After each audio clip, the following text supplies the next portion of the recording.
Welcome back, everyone, to the Selling with Love podcast. This is your host, Jason Marc Campbell. And what I'd love to discuss today actually is probably a bit more on the hardcore sales side, but so important if you are out there building your business, building your practice, and really understanding the psychology and the process of sales is such a beautiful art that once you start really falling in love with it, you see it's one of the key pieces for building your business, because without sales, business doesn't exist. And learning these different processes, again, isn't about manipulation. It's about empathy. It's about learning the language that's necessary for people to understand the value that you want to provide for them. So as such, I know that one of the biggest things that comes up in a sales process that causes so much cringe and anxiety for people that are maybe just getting started in sales is when objections come up. And objections often are viewed as something quite negative. They're viewed as something like, oh my God, I did my sales presentation and they had objections at the end. I totally failed as a salesperson. And nothing could be further from the truth. The first thing I'd want you to acknowledge is if you're doing a presentations and people are expressing any kind of objection, this could be things around inquiries and more clarifications about a certain product. Perhaps they're actually looking to speak to a partner or a spouse. They need to think about it. There's a lot of different things that can come up when it's a question of objections. We don't want to look at them as something negative. Objections are actually an opportunity for you to be able to go back, find answers, show empathy, acknowledge the client that they've asked a powerful question that you might not have the answer to yet. See, there's a discovery process of your own sales process, and that is when you start doing sales for the first time, you won't know what all the objections are that will come up. And so when you get started, know that they will come up and you won't know the answer. So what do we do every time they come up? We first acknowledge that they're a great question. They're a great, valid reason for them to have. And as such, if you don't know the answer right away, which is, if you know the answer to the objection, you start answering it on the spot. If you don't, it's always okay to say, that's a very good question. Let me find the answer so I can make sure to come back to you with the correct answer. And that way I know that we'll be able to move forward once we've actually gotten clarity on how that's going to move forward. Is that okay? That is so much more better than trying to come up with a lie as to the answer to their objection because you feel you're supposed to answer it on the spot. Most people feel rushed on a sales call, and now guess what? Because you weren't prepared for that objection, you're creating some breathing room, which perhaps can delay the sale, perhaps can even make you lose the initial sale. But realize that there's a learning process and a journey for you to discover your sales process so that you can build it better. What does better look like? Is when you faced an objection that has come up in a conversation before, how do we take it and see if we can address it within our sales presentation?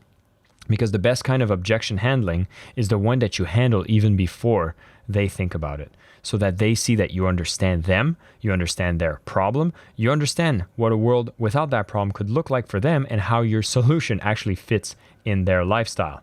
So if there is an objection that comes up saying, for example, oh, I don't know if I can make the calls at a certain time, then you can start looking into your business saying, oh, perhaps I want to add more calls that makes it more accessible for more people. Or perhaps in your presentation, you can disclose what the time is very early on, but frame it in a positive way, such as we have our calls on Tuesdays at 8 p.m. in Bali time zone. Now we do this because we want to include people that are going to be in Europe, in North America, as well as in Asia. And for some people that can't attend live, we always have the replays available right after it's done, and you get to submit your questions in advance. So if you can't make the live call and you had a burning question that you need to have answers, you're going to be able to still ask it, get your answers, and be able to watch it immediately after you wake up or later in the day. Because if that comes up at the end of the sales process, it's almost like you're defending yourself. But when you acknowledge it early, you get to have an objection that's very well handled. And when they bring it up, you can actually refer back to the fact that you've addressed it, you've thought about it, you've been considerate, empathetic, caring, and you're there to develop a product that suits the needs of everyone you speak to. There's a gazillion objections that can come up in a sales conversation.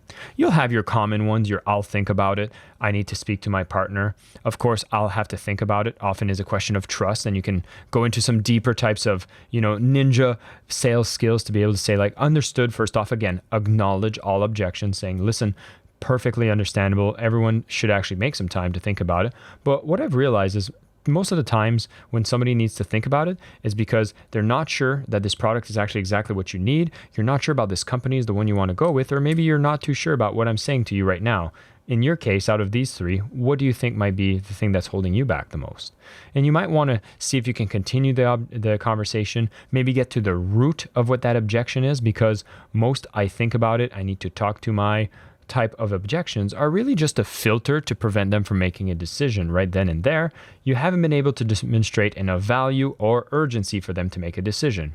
And again, if it happens that you have a conversation and they need to think about it, no problem. You're going to be on this sales journey where you might grow with it. You'll have enough, I think about it, and you might schedule your next call to continue the conversation. Or I'll speak with my spouse, say, great, let's have them come on the call. Or if you're doing a business and you realize that you're in B2B sales and the decision maker isn't there, you reschedule the call with the decision makers there. And then you'll see a fascinating thing where these calls don't show up as much as you would have expected. So it's part of your journey of learning sales. The number one thing I want you to acknowledge and to realize, if you're going to be doing sales and objections comes up, it's normal that they come up.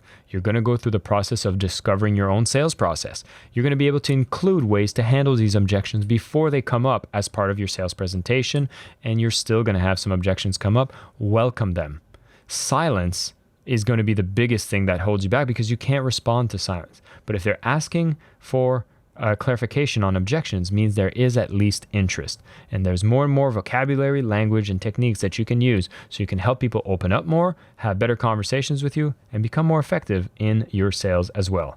As long as we are caring and we know what we offer is so much more than we ask in return, you get to keep selling with love and solve people's problems at the same time. So go out there, have more conversations, welcome those objections, and keep selling with love.